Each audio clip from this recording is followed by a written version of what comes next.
Hey everybody, thanks for tuning in to All Things Division 3 Soccer with SimpleCoach and Jackie.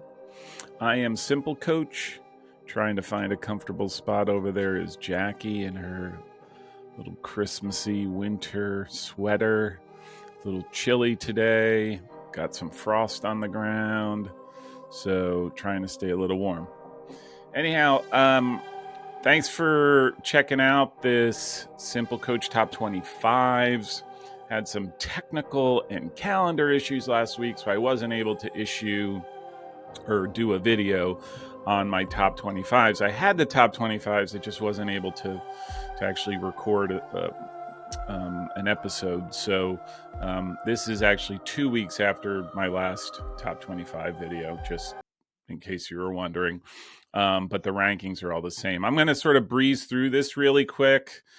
As many, all of you are aware, conference tournament time is all kicked off. Some teams are done. Some teams are continuing on. And then ultimately, I think on Monday, they release the NCAA bracket. So we're in this interregnum period. So for me, for the most part, these top 25s reflect the regular season. So I think I've explained this before. Like, I have certain criteria, the easy one, I have to have watched the teams, so I have a good sense to them. I also try to look at their entire body of work as I'm doing their rankings, and try not to do the easy thing of, oh, they lost or they're, so as a result, right? So I might have teams that linger in the top 25 a little bit longer because I'm okay with teams having an episode where, oh, they lost for some reason, or it didn't go their way. I mean, that's the daily struggle that coaches deal with. So, but so now this basically looks at the entire season, and I think on the men's side, there's a lot of jockeying going on. Don't get me wrong; there's a lot of movement, I think, and especially once you get to the top, outside the top 15, there's a lot of movement. Whereas I think on the ladies' side, I think the top 20 has been pretty much cemented in place. I think either at their place or they're moving up a spot, down a spot, that type of thing. And so it tends to be a little bit more static. Those teams tend to stay around a lot more, whereas especially, I mean, the 20 through 25th on the men's side is basically, new guys, new teams, just because there's not that consistency in that range. So anyhow, I blathered coherently, incoherently about it. So I'm going to move on. And yeah, so as always, let's start with the ladies. Okay, I'm not really going to talk about the games, but just so you know, like I said, it's for the whole totality. So with the ladies, let's begin. At number 25, I have Carlton. They're down 2 spots. They're 15-1-2. They tied, I think, their last game, maybe. Yeah, but they still held on. So up 1 spot. The engineers, the technologists of MIT at 16-3-1. Chicago stays static, 9-2-6 on the 23rd spot. NYU down 3 spots to 11-2-2. They really had things going, and then I think they hit a couple bumps, but yeah, still a force to reckon with. In the 21st spot, 14-1-2, Hardin Simmons up 5 spots. So they were 25th, 26th, and because my rankings actually go longer, but they were 26, and so they ended up moving up a bunch of spots. So down 3 at 13-0-3, Pomona Pitzer. I think they had a couple ties. Misericordia at 13, 3-1, up 3 spots. I'm still liking this team. So see how things go in the conference tournament. Wisconsin lacrosse at 18, 15-1-1 record. So they're not a flash in the pan. They're up 2 spots. So, and equally not a flash in the pan, North Central up a spot at 16-2. Down 8. This is probably the biggest drop. Calvin 13-1-2. They lost and tied, I believe, is sort of what their schedule looked like. But I'm impressed with this team, even though the drop. I think the drop was the severity of the drop was also a condition of sort of the goodness of some other teams.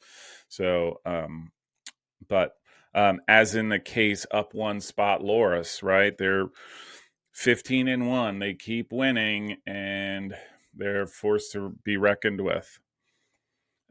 Equally up a spot, Case Western Reserve. These 3, Loris, Case Western, and the next one, just sort of moved up. Case is at 11-1-3, playing well. So, yeah. And then College of New Jersey, which I still think is maybe the underreported folks. I'm not sure they're as good as some of the previous years, but they are good. So they're at 13-2-1.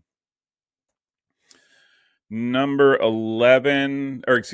12, Cal Lutheran at 14-0-4. They're down a spot. And I think it was just a condition of a tie. And then again, I sort of drumped some other folks. All right, next up, at the 11th spot, 13-0-2, the Rowan College or Rowan University props. So they are up 2 spots, and again, NJAG team kind of remind me of College of New Jersey in terms of their level of consistency. So, and yes, to start the top 10, University of Paywall, Rochester, and have I told you lately that they still have me blocked on Exeter? Like, I am going to knock on their door and interview. I'll even show up with a GoPro. Anyhow, let me get back to this. Okay, so coming in at number 9, Carnegie Mellon and Tartans. Had them at my top, the number 1 team in the country for a while. They're 11-0-5. They're down 2 spots. I think they've been tying. So, number 8, William Smith of Hobart and Smith at 11-0-4. They are up a spot. Down from Tejas. Wonderful, wonderful team. 15-0-1. Up a spot. Mary Hardin Baylor. The Crew. And then at number 6, up 4 spots because they keep, again, winning. 15-2, Messiah. Go Falcons. Number 5, Johns Hopkins down a spot. 13-2-2 after suffering, I believe it was a loss. And then the other team that I had as number 1 for a good stretch was WashU at 14-1-1. They're down 3 spots. They were undefeated. Well, they had the tie, but they were otherwise undefeatable. Hadn't conceded a goal, and then in the last 2 games, they lost. One of the games they lost. So up 3. They have not lost in Division 3. They played their 2 losses Their two losses are against Division One teams. I think Division One, maybe a Division One and a Division Two, but that's Hartford at 14-2. Number two, remarkable. They've been steadily climbing throughout the season. Amherst Mammoths at 14-1-1. They're up a spot. And then for the top spot, returning to the top spot, very impressive campaign by Coach Gunderson's ladies at 15-0-1. It's Christopher Newport, the captains. All right, so that's the top 25 for the ladies for the regular season, or at least the way I see it. It's just going forward with the tournaments and stuff, some of this stuff is going to get wildly fluid, which doesn't really excite me about it, because I do think some of these teams, win or lose in the tournament, do merit to stay. But I think, yeah, I guess it'll all play out somehow. I don't know, but we'll see. Okay, and so now let's move on to the men. Team that continues to impress me, Emory at 11-2-3. They're actually new to the ranking this week, so they were in, they were out, they were back in. So just like this team, up a spot. They were 25th last week. 10-2-2 Trinity. I was really impressed with them against St. Thomas, how effective they were. And Michael Meese is the bomb. That kid's the bomb. Someone called him a Navy SEAL who plays soccer, and you look at him and you're like, yeah, that's quite possible. At 8-3-3, Case Western Reserve down 3 spots. Also down the lot, 9 spots. 9-3-4 Bowdoin. Couple losses. I think they stumbled at the end here. So down spots as well. Down 6. Lynchburg at 13-3-2. And then on the 20th spot, 10-3-2 Christopher Newport, the captains. Another impressive campaign from Rob One Take Harrington's men. Milwaukee School of Engineering, 15-1-3. They're up 4 spots. They keep winning. So I think that's important. Down 7 is the Redlands at 12-2-2. And then up again, another really up 4 spots. Really impressive 12-2-1 Colorado College. The whole SCAC is going to be really interesting to watch, right? St. Thomas, Texas Lutheran, Colorado College, and Occidental, I believe, right? Watching those games play out is going to be really make for some really interesting games this weekend. So another one flying under the radar, quietly doing what it's doing. 13-3-2, up 8 spots in my book. St. Olaf, again, really impressive team. Keep an eye. And if they're fine-tuned and they're going into the tournament, they're going to be a team that's going to get far. So, look at that. Number 15, Chicago, for which I took a lot of verbal criticism for on their ranking. 8-2-5. This is by no means the same as Williams last year. I'll just leave it at that. 14-3, another team that just keeps plugging along. A little bit under the radar because it looked a little sketchy at the beginning of the season. Is Kenyon. Coach Travis Wall, I think he's doing a masterful job there, and they're looking good. So a SUNY team, SUNY Oneonta, up a spot at 13-2-3. I mean, there's some good teams in the SUNY. Like it is worth paying attention to that conference for a season because of the way it plays out and the quality of the soccer that gets played there. I mean, legit quality soccer. Makes you wonder, like the kids in New York, like there's a good stable of players that come out of the state. So next up, another surprise. I don't want to say called under the radar because everybody's like, who are these guys? But Carlton at 15-1-1. Yeah. So I said this about Carlton yesterday. If you haven't watched the latest episode of the news show that went out this morning, and why I consider them a surprise of the year. They were 15. What did I say they were? 15-1-1 currently. They were 8-7-3 last year. They beat Gustavus. They beat North Central. They lost 1-0 to a good St. Olaf, right? Number 16 ranked St. Olaf. They've scored 52 goals this year as opposed to the 23 goals last year. So just an interesting anyhow. Okay, number 11, Montclair State, who, if they play well, continue playing well, and they take care of business the way they've been doing this year, they could be national champions. You heard it here second, because the new show actually talks about that as well.